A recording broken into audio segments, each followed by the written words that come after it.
I used to believe that if I loved my son enough, one day he would learn to be grateful. But I never imagined that the same son I raised with my own hands would secretly take out a huge life insurance policy in my name and then plan to make my death look like an unfortunate accident on a supposed trail. What he didn't know was that I was the one who had set the real plan in motion. Luke, I just transferred $6,000 to your account. I called my son Luke Mitchell with the same sweetness as always. Make sure to buy good supplements for Madison. Take care of her and the baby, okay? Luke immediately laughed with an optimistic and natural tone, as if he had always been the loving husband and grateful son he pretended to be. Of course, Mom. I'm going to be a father. Believe me, I'll take good care of Madison and our little treasure. I was about to say something more, maybe just prolong that moment, when he abruptly interrupted me. Well, Mom, I have to go. I have some business to take care of around here. There wasn't a drop of gratitude in his voice, not even a simple thank you. I swallowed the tip of disappointment, forcing a gentle response. All right then, I love you, dear. But just as I was about to hang up, I heard the phrase that would echo in my mind for the rest of my life. Finally, the old lady sent the money. My heart plummeted. It was Madison's voice. I froze, holding my breath, still clinging to a spark of hope. Maybe Luke would say something, anything to defend me, even if it was half a word. But I couldn't have been more wrong. Luke scoffed with a cutting and disdainful tone. She's very cautious. We had to fake a pregnancy just to get this money. My fingers began to tremble, gripping the phone tighter without me realizing it. In that instant, all my warm memories shattered like fragile crystals, leaving only an intense cold in my chest. Luke had always been reckless with money. Before getting married, he constantly came to me asking for help. Sometimes hundreds, sometimes thousands, even tens of thousands, and I always helped him. When he accumulated gambling debts, I was the one who solved his problems one after another. But I wasn't naive. I always kept a safety net as a precaution. This time, however, I had completely lowered my guard because he said Madison was pregnant. And now I finally saw the truth as it was, a truth colder than winter, sharper than any knife. After the wedding, Luke rarely came to visit me. The calls became increasingly scarce. I told myself he was just busy, that married life was demanding. I invented 1,000 excuses for him. But today I realized I never mattered in his world. Over the phone, I heard Madison's cheerful voice talking with Luke about how they should spend my money.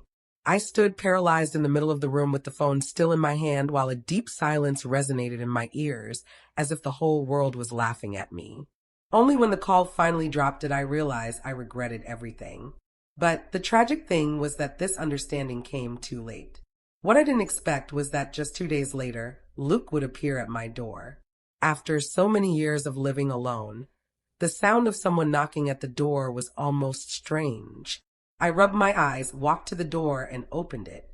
There was Luke with Madison by his side. I offered Luke a warm smile, trying to keep my tone as natural as possible. What brings you here today? He smiled as if everything was perfectly normal, handed me a bag with something in it, and placed it in my arms.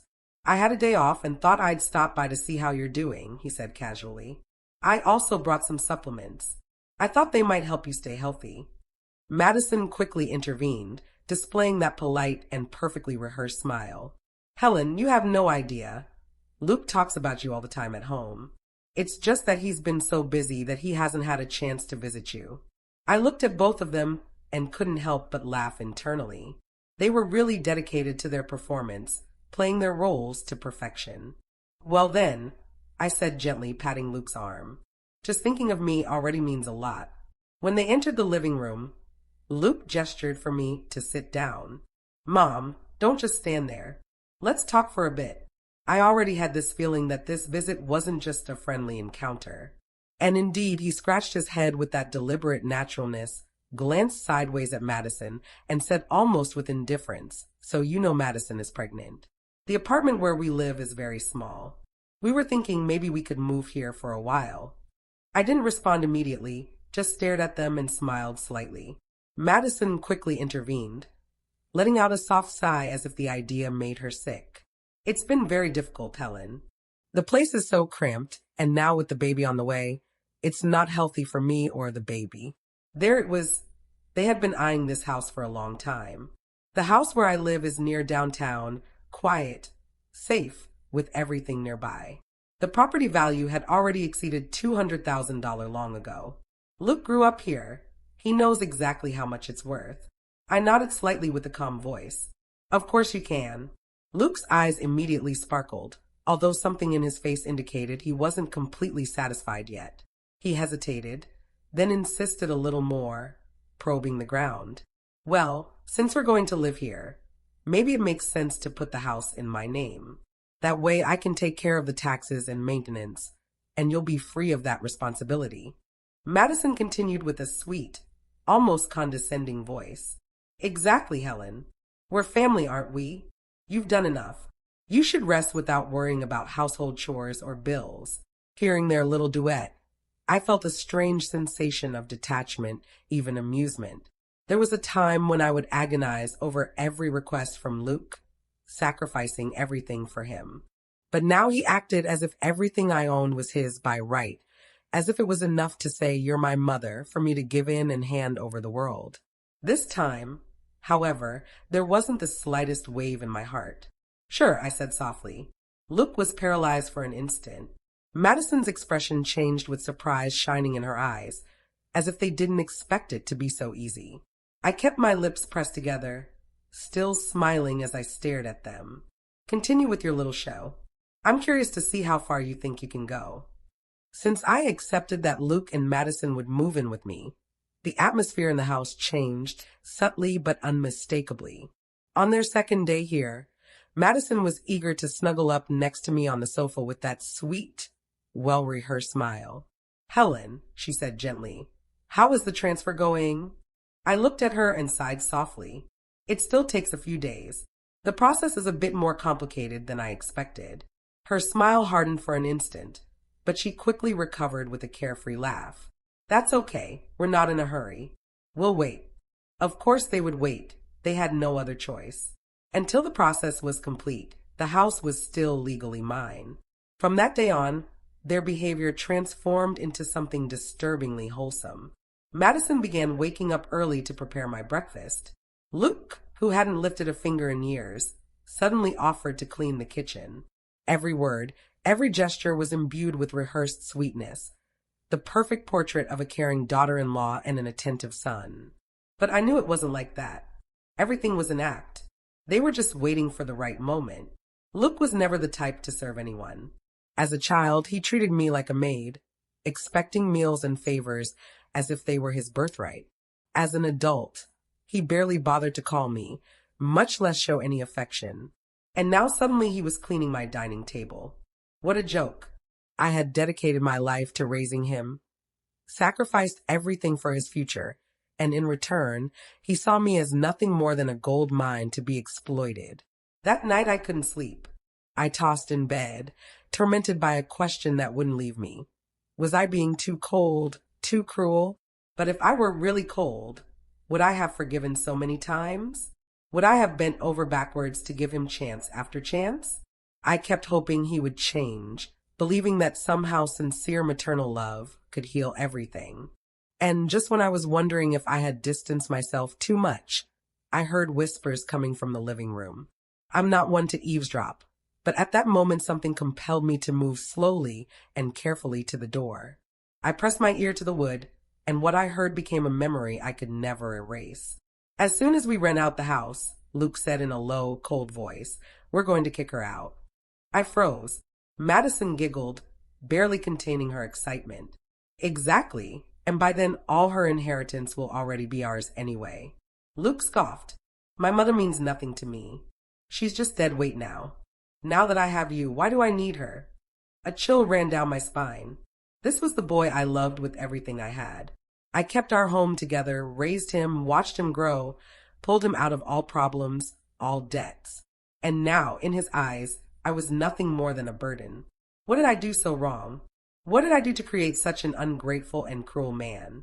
Maybe I loved him too much. Maybe I gave myself too freely, believing that love was based on selfless sacrifice. And maybe that sacrifice taught him that he was entitled to everything. My mind went back to a memory I hadn't visited in years.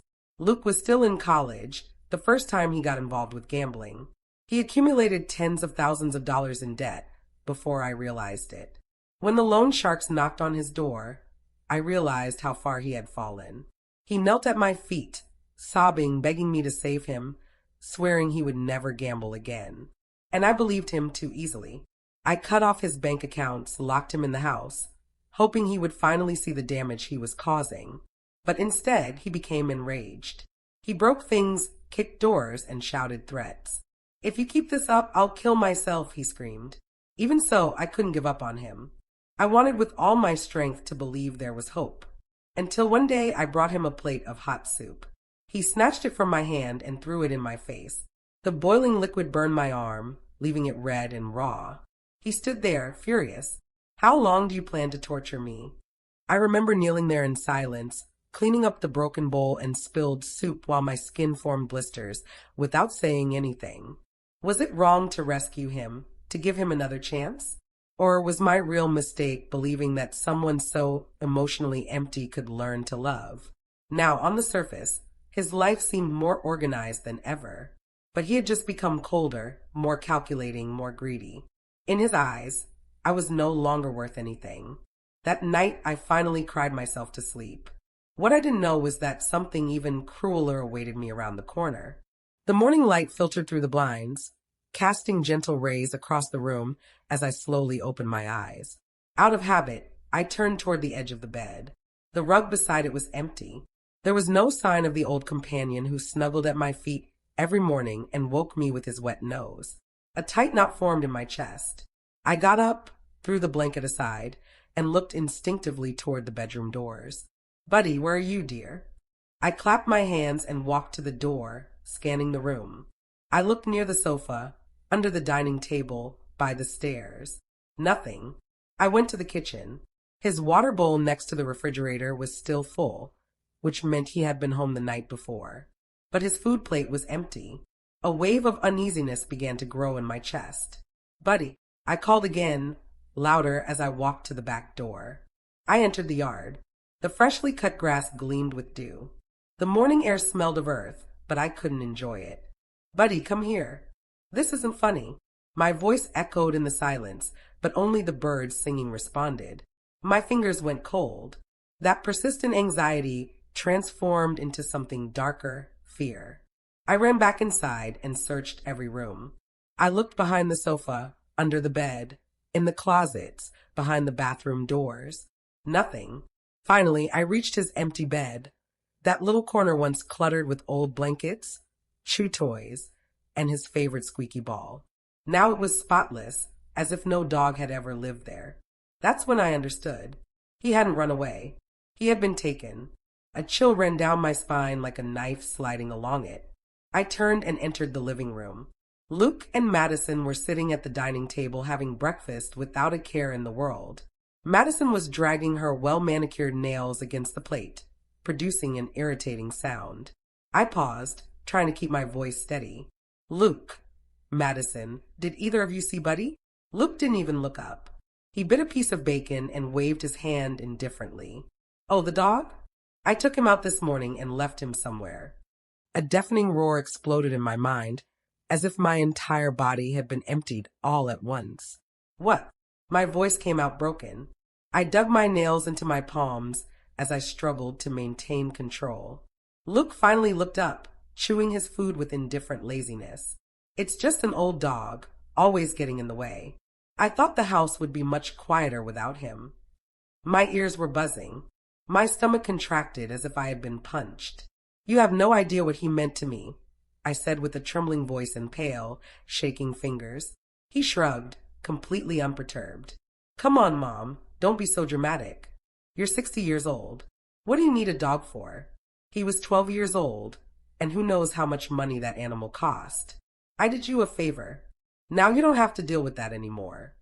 I stared at him with trembling lips, speechless.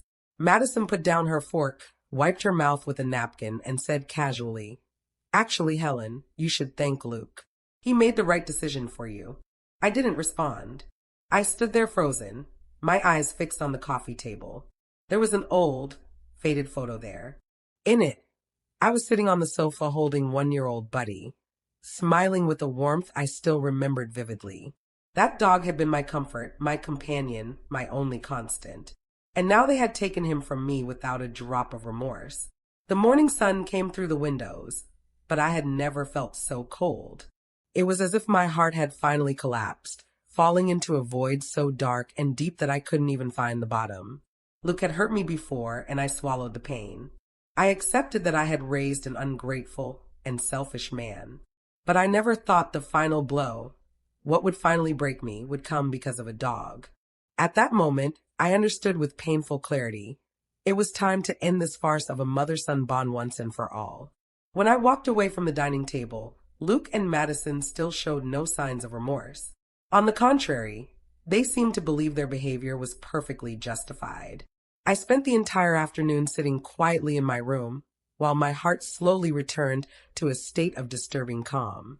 Buddy, if you were still here, I'd like you to see this. See how they'll pay for their cruelty. The next day, I returned home with a document carefully disguised as a house transfer contract. Smiling, I handed it to Luke. It's all ready, I said calmly. Consider this a gift for your little family. Luke's eyes immediately sparkled. He snatched the papers from my hand as if he had won the lottery, his voice full of emotion.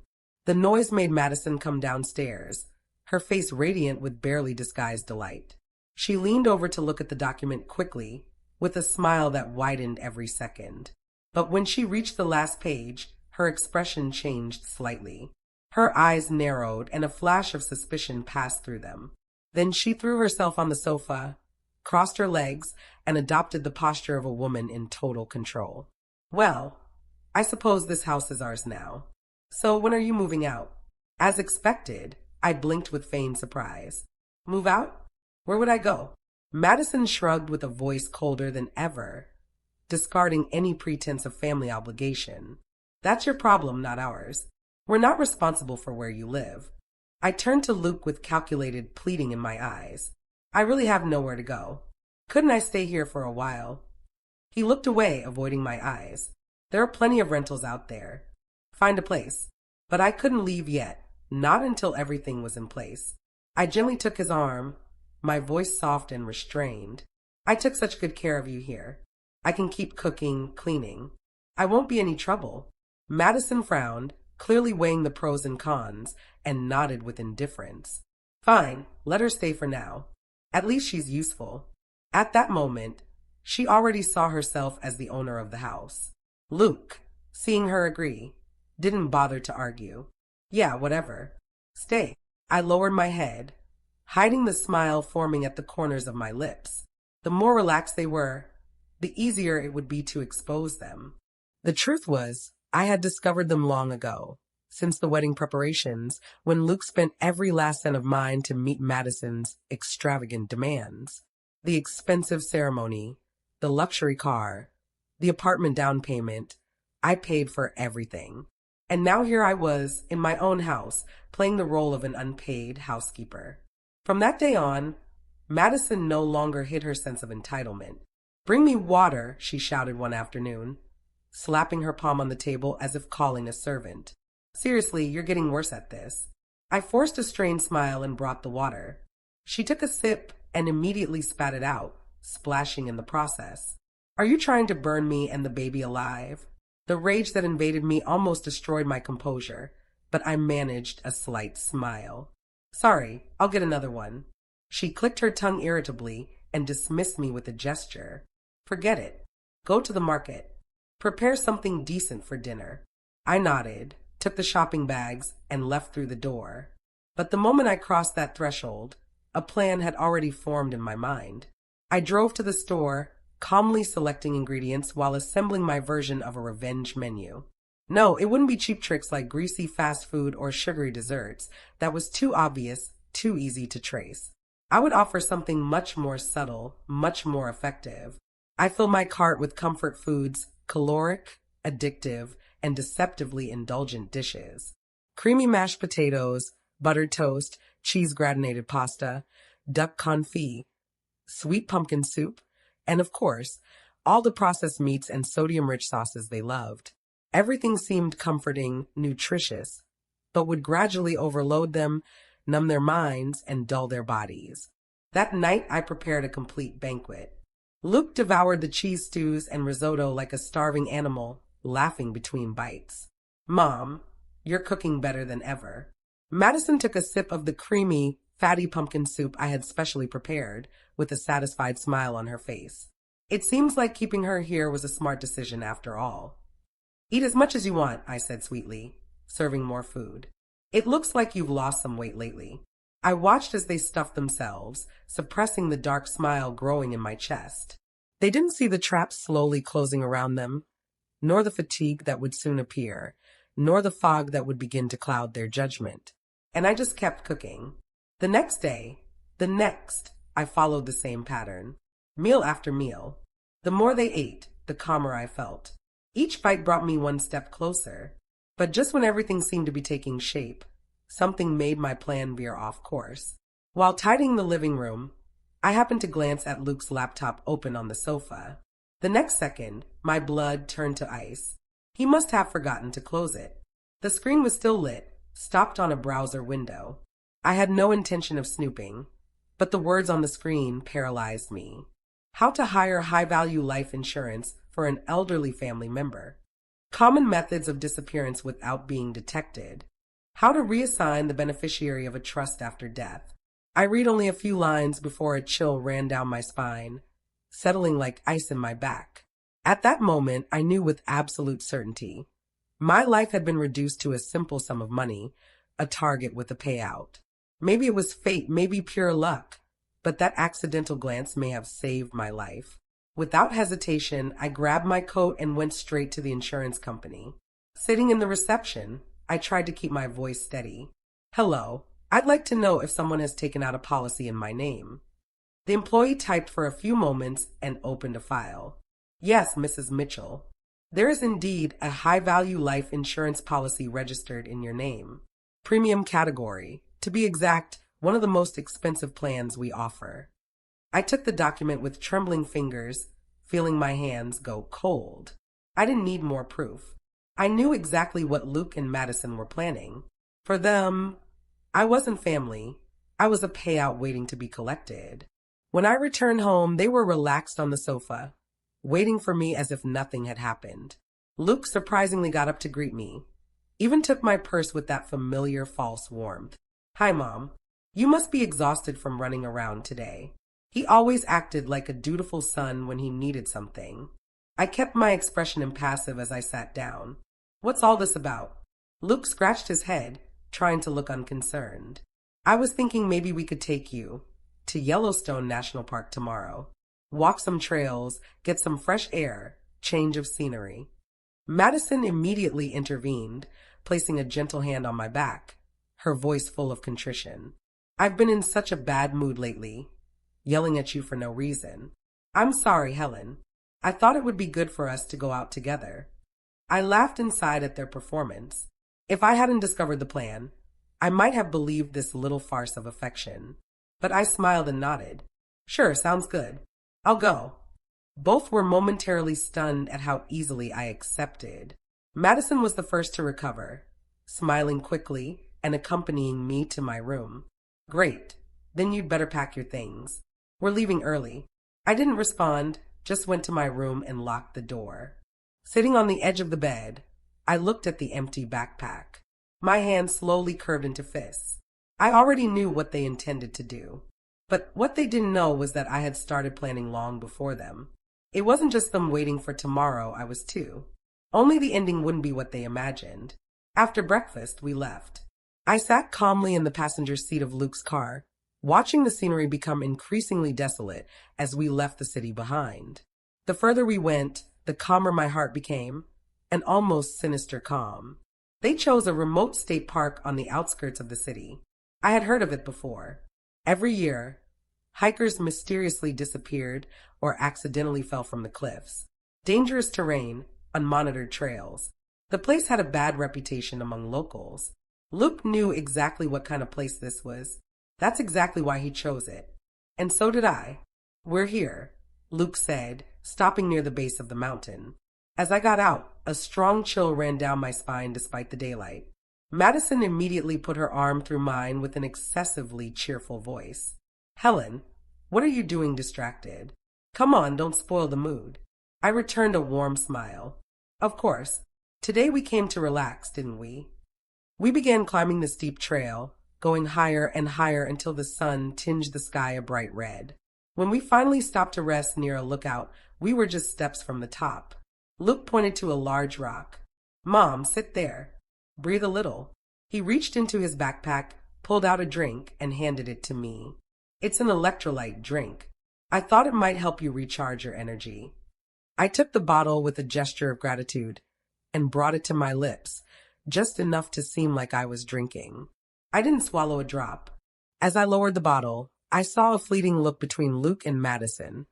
That smile of superiority at the corners of their lips confirmed what I already knew. Perfect.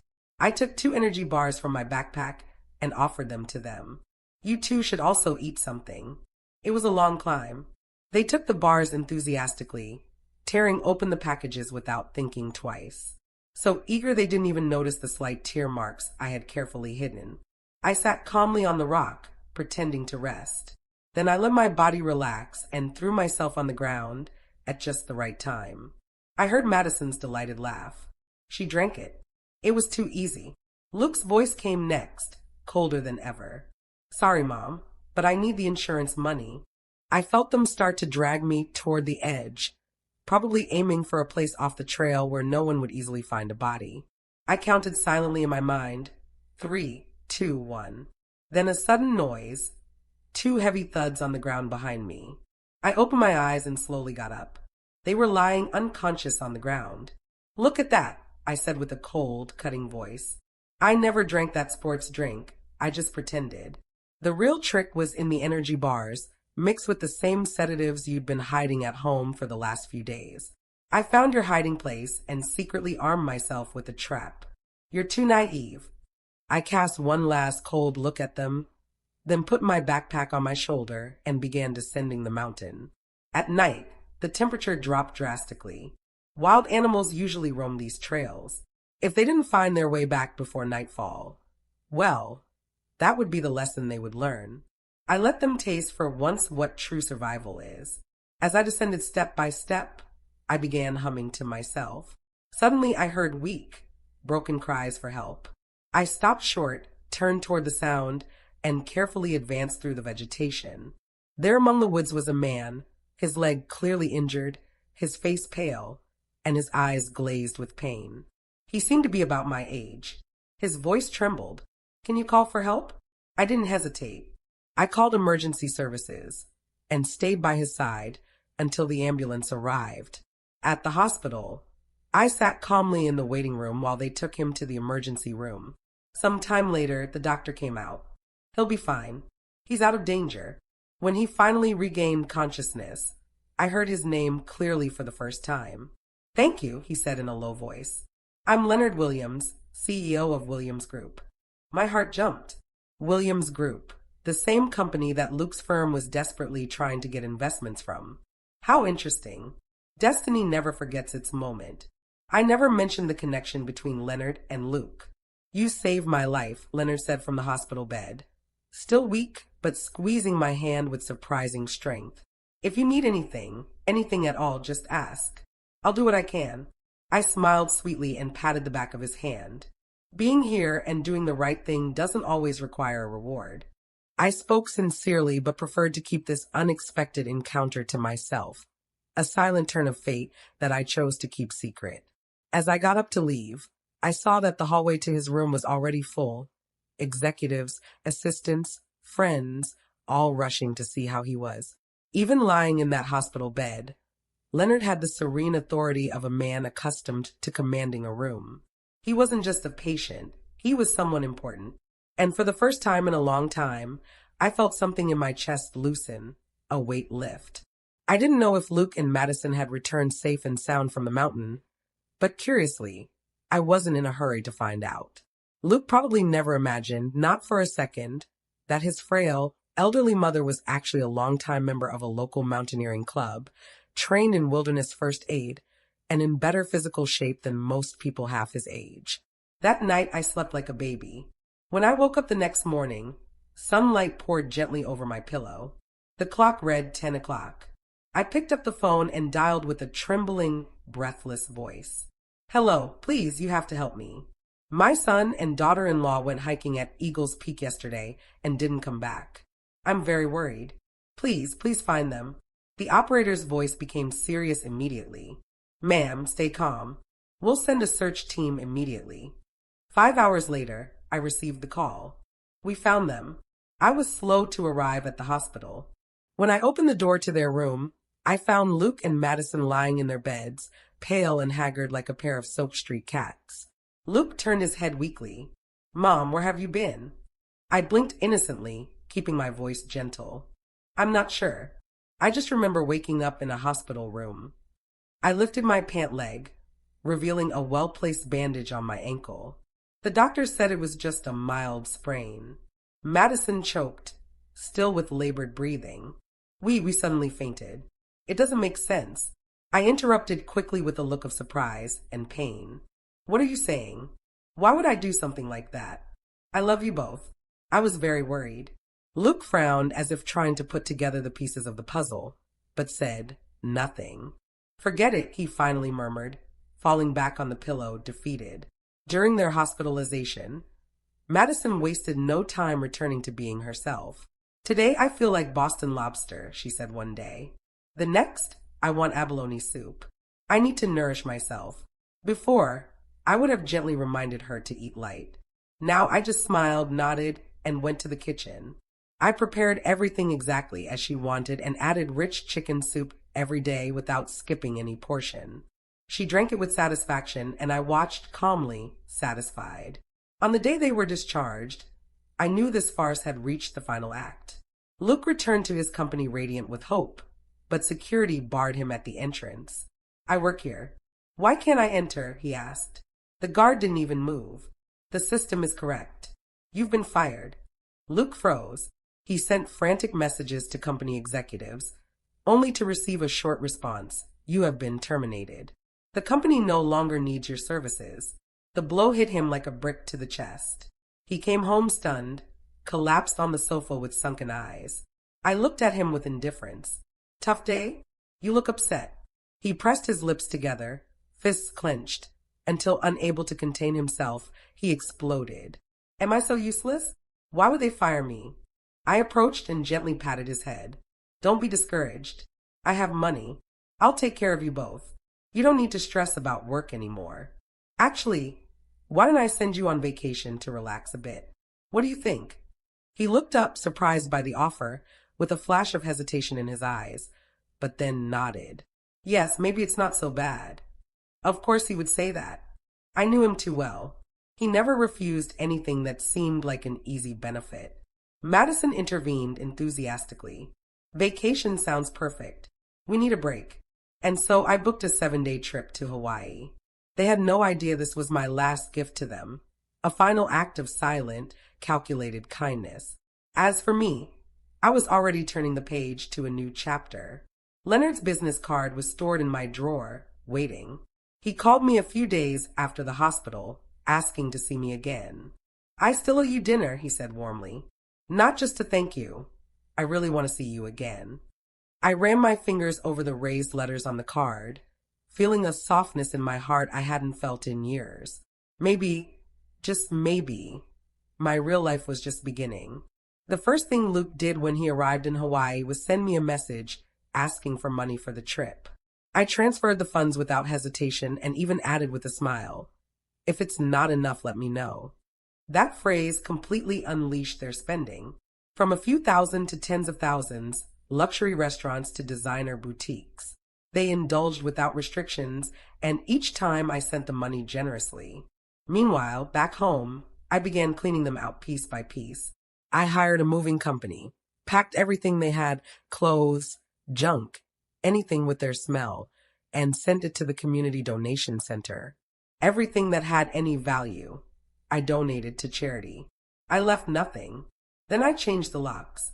When they returned from their so-called luxury vacation, My cleaning was complete, every step executed to perfection.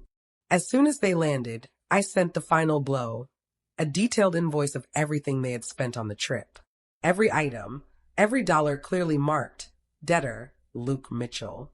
Because none of that money came from my personal accounts. I had simply advanced everything through Luke's credit line. He stretched it to the limit, as he liked to do with everything in life. I followed his instructions and let him pay. They thought my money was theirs, that they could take it. But there's no such thing as free. Luke's call came quickly, his voice loaded with panic and fury. What the hell is this? What bills are these that you sent me? My voice was calm. The money you spent, Luke. It's yours to pay. He paused, stunned, before exploding. I'm your son. Isn't it normal for me to spend your money? I let out a soft chuckle. Seriously? Do you still remember that I'm your mother? Tell me, besides when you needed money, did you ever look me in the eyes and say, I love you, Mom? I hung up. An hour later, the doorbell began ringing furiously, followed by pounding on the door. Mom, open up. Are you listening? Madison's voice was shrill and furious. Is this how you break with your own son? What kind of mother does this? I walked slowly to the door and opened it just enough to block the entrance with my body. Luke tried to force his way in, but I stood firm. Excuse me, what do you think you're doing? This isn't your house. His eyes burned. What do you mean? You gave us this house. Madison scoffed, arms crossed. Don't act superior. We let you stay here out of kindness. I let out a cold laugh and threw a folder directly at Luke's face. Take a look at whose name is on the deed. Luke opened the folder. His face paled as he read. This can't be. Madison snatched the folder from his hands, flipping through the pages until her fingers trembled. It's still in your name. You deceived us. I arched an eyebrow. You were so eager to receive your inheritance that you didn't even read the fine print. That document you signed was just an intention to transfer property form. It's not binding, has no legal validity.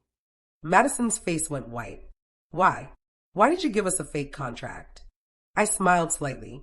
Because you were too busy celebrating to note the last line. For display only, not a legally binding property transfer. Luke lost control and pushed me hard. I'm your son. How can you do this to me? I straightened up and calmly took another envelope from a drawer. You're not my son.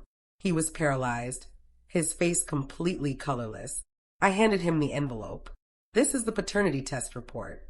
Your biological mother was the woman who destroyed my marriage. She had you and then disappeared. Your pathetic father was kicked out of my life because of it. But I took you in. I paid your debts, bought you a house, gave you a family. I never had another child. Why? Because I gave you everything. And what did you give me in return?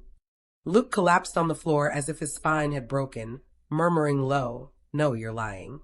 This can't be true. I crouched down, looked into his eyes, and said in a low voice, I've done more than enough for you. Now pay what you owe and get out of my house.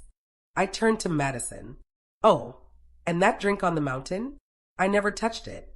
You two took your own medicine. I just returned it to its rightful owners. With that, I slammed the door behind me.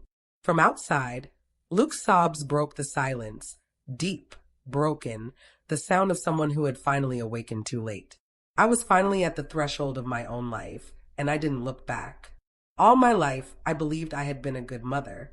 When he strayed, I was the one who pulled him out of the mud, time and time again. When problems came, I was the one who held everything together without hesitation. I thought that if I loved him enough, he would eventually give me a drop of warmth in return. But I was wrong. Love, no matter how sincere, never guarantees reciprocity. The noise outside my door finally ceased. I looked through the peephole and saw Luke and Madison collapsed on the step, pale and fainted. I didn't hesitate. I called 911. Years of indulgent foods rich in fat, sodium, and sugar, combined with emotional collapse and stress overload, had finally caught up with them, bringing their bodies to collapse. Later, the doctor told me, they may never fully recover. Weakness will probably be their new normal. I gave a small smile. That's not my problem. As I left the hospital room, Luke managed to whisper a weak phrase. Mom, I'm sorry. I paused and turned just slightly.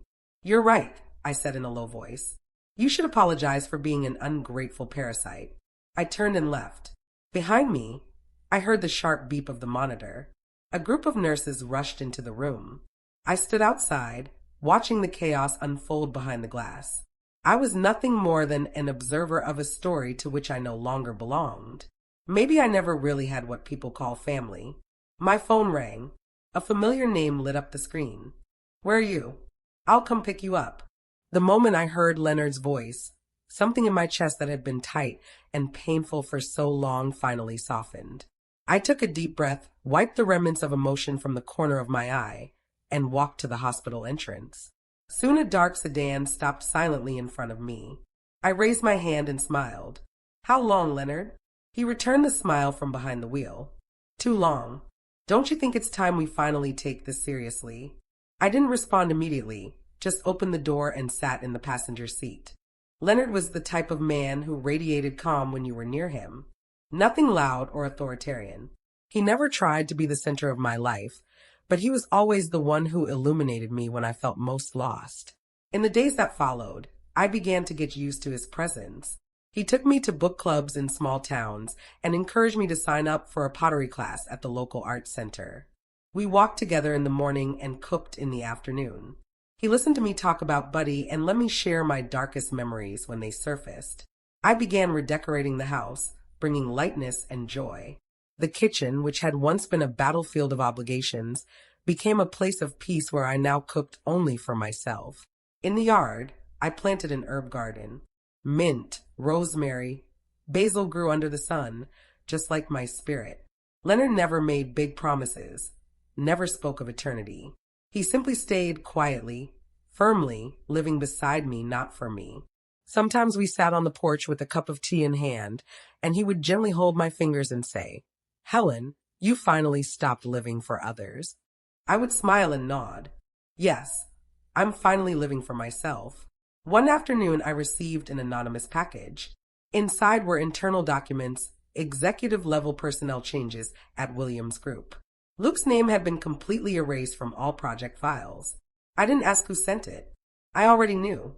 Leonard also didn't say a word, just prepared a fresh cup of coffee and silently placed it on the table, as always. I took the cup, looked at him, and smiled. Thank you. He just returned the smile without saying anything. At that moment, I realized something. True happiness doesn't always come with fireworks. Sometimes it simply arrives after the storm, in the form of a steady hand that reaches you in silence.